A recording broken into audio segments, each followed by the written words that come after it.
ചില ആനക്കഥകൾ നമ്മുടെ ഹൃദയത്തിന്റെ ഓരോ കോണിലും ഒരു നൊമ്പരമായി മാറാതെ കിടക്കും. ഓരോ കൊമ്പന്റെയും ജീവിതത്തിൽ ദാരുണമായ ചില അനുഭവങ്ങൾ ഉണ്ടായിരിക്കും. അത്തരമൊരു സാഹചര്യത്തിലൂടെ കടന്നുപോയ ഒരു ആനയെയാണ് ഈ വീഡിയോയിലൂടെ പരിചയപ്പെടുത്തുന്നത്. വലിയകത്ത് മുത്തു. ആനകളുടെ പേരിൽ തന്നെ വ്യത്യസ്തനായ പേരിന് അർഹനായിരുന്നവൻ.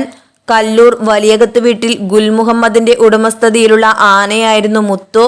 തൃശൂരിലെയും പരിസര പ്രദേശങ്ങളിലെയും ഉത്സവപൂരങ്ങളിൽ മുത്തു സ്ഥിരം സാന്നിധ്യമായിരുന്നു. 5 വർഷം തുടർച്ചയായി മാട്ടിൽ ശാസ്ത്ര ക്ഷേത്രത്തിൽ മുത്തു തിടമ്പേറ്റിയിട്ടുണ്ട്.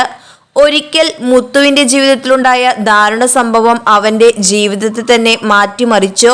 ചേറ്റുവ ചന്ദനക്കുടം നേർച്ചയ്ക്കിടയിൽ ആനയിടഞ്ഞത് ഓരോ ആനപ്രേമികളുടെയും മനസ്സിൽ ഇന്നും ഭീതിയോടെ ഓർക്കുന്ന ഒരു സംഭവമാണ്. ചന്ദനക്കുടം നേർച്ചയ്ക്ക് സ്ത്രീകളും കുട്ടികളും അടക്കം ഒരുപാട് പേർ എത്തിയിരുന്നു. നേർച്ചയ്ക്കിടയിൽ ഒരാന ഇടഞ്ഞതിനെ തുടർന്ന് നടുവത്തുമന വിനയൻ എന്ന ആന പ്രകോപിതനായി. പിന്നെ സംഭവിച്ചതെല്ലാം ഒരു സ്വപ്നം പോലെയായിരുന്നു. വിനയൻ മുത്തുവിനെ കുത്തുകയും ഉന്തിത്തള്ളി വരാന്തയുടെ ഉള്ളിലാക്കുകയും ചെയ്തു. വിനയന്റെ കുത്തേറ്റ് പരിക്ക് പറ്റിയ മുത്തുവിന്റെ ജീവിതം പിന്നീട് വളരെ ദുഷ്കരമായിരുന്നു. മുത്തുവിന്റെ കാലടികൾക്ക് മുന്നിൽ വീണ സ്ത്രീ രക്ഷപ്പെട്ടതും ശ്രദ്ധ നേടിയ സംഭവമായിരുന്നു.